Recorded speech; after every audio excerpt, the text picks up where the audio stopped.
Hey y'all, I'm Shayna and I'm back with another review. We're reviewing Love is Blind Season 3, Episode 6. And we definitely gonna go ahead and jump right into it. Before I do, you already know if you've been here before and you haven't yet subscribed, help your girl out and hit the subscribe button and like the video. It helps with the algorithm and helps me to grow my channel. If you enjoyed the video at the end, don't forget to like, share, and subscribe. And let's get into it. So it's the last day of the trip, the romantic getaway, and Nick and Vanessa are back for like 2 seconds. Like, why are they even on the show? Do we need hosts?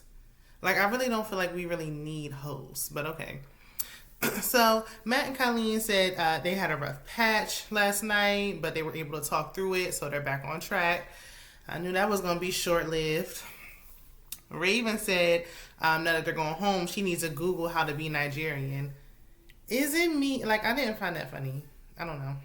Like, I feel like everybody was giggling and SK tried to, like, laugh it off, but it's not that serious. Like, what are you talking? Why would you say that? Anyway, moving on. They got their phones back and they're going home. So everyone's moving into the shared apartments. And Raven said that she wanted to wait until after marriage to have sex, but they may mess up and do it beforehand. But that's what she's aiming for. SK is teaching Raven, Nigerian greetings. So when she meets his mother, she'll know how to greet her, etc. Cole tells Zay that his family doesn't agree with what he's doing as far as the process, and they're just not supportive at all. Zay's feelings are hurt, but I feel like, girl, don't take it personal. Like, it's not like they just don't like you. Like, they just would not support him in this process regardless of who it was. And he did say he was married before. He's 26 and you're talking about getting married again. So I can understand, like he said, they're super religious. There's so many factors that really don't even have nothing to do with Zay specifically. So, but I know it's, it hurts when your family's not supportive. Colleen tells Matt that she's excited to plan a wedding and look at dresses and she's just so happy. But I think she's more in love with the idea of being married than actually being married. She's in love with the wedding process. Like, you want to get married, but you don't really care. You're not thinking about being in the marriage, which happens after the party. So we see SK, and he basically implied, sorry, y'all, I keep looking at my phone because my DoorDash is supposed to come. But let's move on. So SK implied that this morning that he and Raven did the grown up. But, he didn't want to get into too much detail. That's just what it sounded like to me.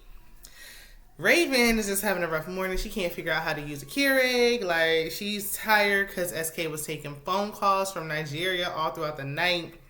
And he like, look, next time I'll step out. Next time? Why you didn't step out the first time? Why would you be taking them calls and not step out the first time? Oh, SK. But he seemed like an overall good guy. I let it go. I used to date a Kenyan man, and yes, they answer the calls when they come. It don't matter what time, night or day. Like, they're on a whole different time zone. They're not even factoring that in. So, yeah. But, I mean, if I'm sleeping, have some courtesy, SK. So, Nancy is showing Bartice 1 out of 5 of her rental properties. Go, Nancy. And we see a tour of the home. It's nice. Oh, it's nice. It made me think of Tiffany Haddish on TikTok. And she said, she has this property and another property, and she said it was with her business partner, who is her ex. And I think that was her ex-husband, if I'm not mistaken. I may be wrong. It may just be an ex-boyfriend, but I thought it was an ex-husband, which is even more like, wait a minute, you still have dealings with him? So Bartice is taking it back because he was like, she initially downplayed how involved her ex was when it seems like he's knee deep into the business with her. Like, they're doing this hand in hand. She explains how she and the ex are tied together financially, just to, I guess, make them more comfortable.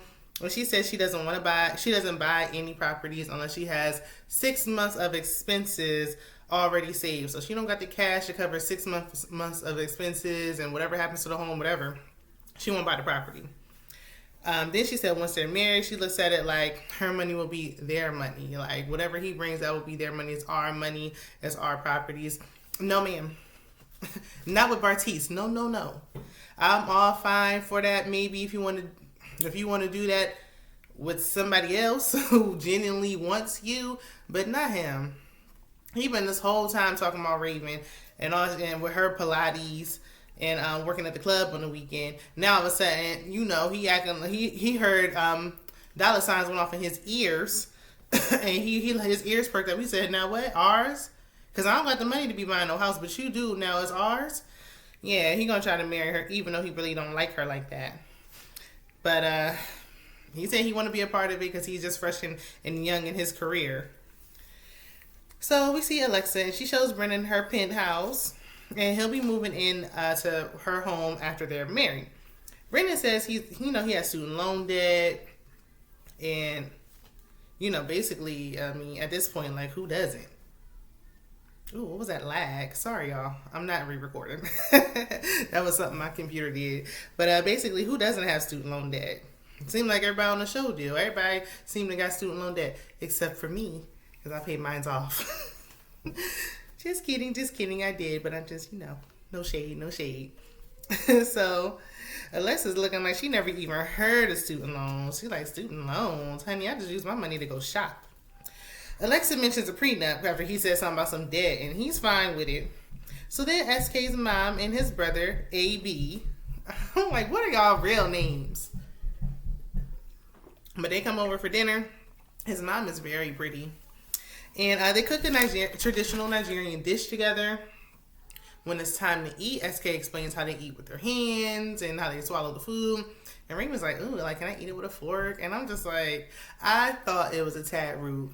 Now, his mama didn't pay no mind. She like, whatever, girl. Like, she's welcoming her with open arms. But me, I think for it to be your first time, at least the first time, she could have at least tried it. And then when she tried it, been like, do you mind if I grab a fork? After she at least gave it a try. She didn't even give it a chance. She's like, ooh, can I get a fork? It was a little rude. Like, that's their culture. And if you're acting like you're embracing it, then embrace it. So we learn Raven's parents are not supportive, and they're not going to be a part of this process, and they're not coming to the wedding. Speaking of the wedding, they're going to include like the Nigerian culture in the wedding. They're going to have a Nigerian DJ, Nigerian fashions, Nigerian dishes. So SK's mom was really happy about that, and she seems to really like Raven. She's very supportive of what they're doing. So it's unfortunate that her family isn't, but at least you got support on one side. Bartice meets Nancy's family. First, her dad and her brothers, because she said her parents are divorced. So Jose, her brother, asked Bartice, like, what made you fall in love with my sister Nancy? And he was like, I'll wake up happy and I'll fall asleep happy. And Jose was very underwhelmed. He's like, that is not doing it for me. Like, okay. And like, how's that specific to Nancy? Like, what's so special about Nancy? So, Bartice is nervous at this point because they grilling him. Her brother asks if she gained 400 pounds, will he still love her? Basically, like, he don't want to be with somebody who's gaining 400 pounds. That's a bit excessive. But I feel like he could have brought it down and made it like a more, realistic number. Like, after she has babies and she gains, 100 pounds, would you still love her? Something that makes sense. So, Bartice said he thinks the brothers are warming up. I don't think so, but okay. They're going to meet her mom's side now. And he thought he would get in good with the mom. He laughing, kikiing, and showing all his teeth. And he ha. And then her mom was like, listen, are you a provider? Do you have money financially? Because we don't play that broke mess. We don't do a whole bunch of credit and debt. We don't do all that. And he was like, he has student loan debt. Of course he does. And, he's paying off his car. He almost done paying off his car. She like, we don't pay interest and all that stuff. And then she was like, look, I got a bail bonds business. I can look people in the eye, tell when they telling the truth or not. So you can't pull nothing over me. So she looking like, look, I don't know. I don't really see it for him. But she like, look, I'll be supportive of Nancy, whatever you want to do. But I feel like marriage should be done one time. Like, I'll support you in this, but Mama don't really seem to be feeling him either, in my opinion. So Cole is meeting Zay's stepmom, who raised her like she's her own, basically her mom, and her stepbrother. Because we know her mom passed away when she was very young, and then her dad passed away when she was about 13. So her stepmother raised her. Sorry, y'all. That's DoorDash saying they late. So now I got to get my y'all gonna have to give me a refund for this. So Cole tells her mom that his family is really religious. They not supportive right now, but they'll come around eventually. Zay's mom was like, look, she, she has a hole in her heart. There's a, gap that just couldn't be filled from her losing her mom. One day she came home crying and she was like, what's wrong? And she was like, I realized I've been with you longer than I've been with my biological mom. And so she was like, look, there's a void that needs to be filled, and she's going to try to see if she can fill it with you and your family. And so they prayed together, and it was a really nice moment. So Raven is at SK's apartment. He got velvet here, there, everywhere. Then he reveals he's going away to college for grad school. He got a full ride. It's in Cali, but he'll have to cut back on expenses and live like a young college student. So Raven, that's good for you with your school and everything. I'm happy for you. But I didn't expect my life to be changing dramatically. My quality of life should be improving since being married. I shouldn't be living the same or less than. And she it's expensive to be her. She goes to Whole Foods without even looking at the tags, and her hair is $500. Whew. And she's this expensive. How much does Alexa cost? But I'm like, why does your hair cost $500? What is it for the dye, or is this every month? Please explain. But anyway, she's like, look, I expect for you. She's like, I wanted to get married and we split the bills or whatever. And that's fine. I think that's reasonable. But she's saying, for the time being, you should be paying half my rent, even though you're not going to be living in Dallas. You're going to be in Cali. And he's concerned in his confessional, will she be willing to compromise?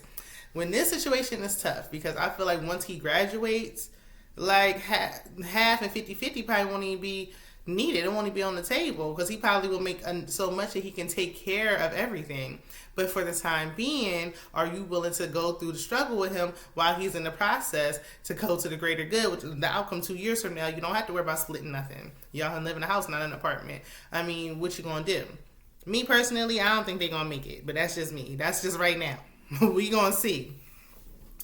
So Nancy and Bartiz discuss having kids and timelines because she's a bit older. She was saying her concern with being in her 30s and having kids later is potential birth defects. And they get into a pro-life, pro-choice conversation. And, he's like, they have different views. He's like, look, I don't care what the child is. I'm going to love my child. No, forget that. No. I'm going to love my child regardless. Because she's asked about birth defects, and he was talking about the child is, in the LGBTQ community and all types of... What does that got to do with birth defects? How did we get here? But okay. And I'm just like, is he even listening to the question, or he just saying what he thinks sound good? So basically, they have different views. She thinks that they have the same views, but I don't think so. And I think this is going to be his out later on. Having children with him, as immature as he is, shouldn't even be on the table. But, they're talking about it. I ain't going to get into too much, but, yeah. A lot of people are upset by her comments. There's no winning when you have these types of conversations. But a mature conversation to have with a immature person. But he seemed to handle it well. Hold on. My food's here, so let's wrap this up. So Brennan is meeting Alexa's family, and he's super nervous, especially when he pulled up. It's like, ooh, y'all got money. We see it. So they enter the house. Her stepmom looked like she about the same age as Alexa.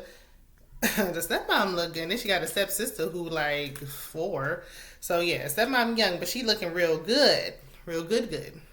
Her family asks, all the tough questions about religion, how he feels, and he's just super nervous. So the dad was like, are you a car guy? He was like, yeah, but I don't have a car.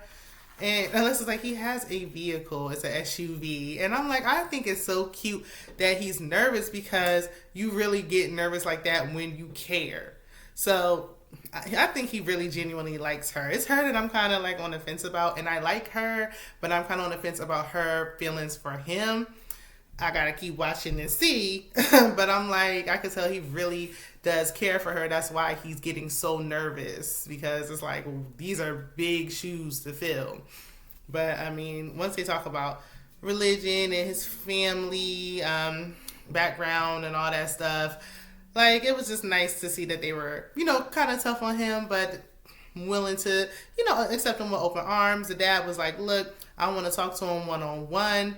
And that's where the conversation ends. So we're going to be right back here for episode 7 real soon. I'll probably drop that tomorrow.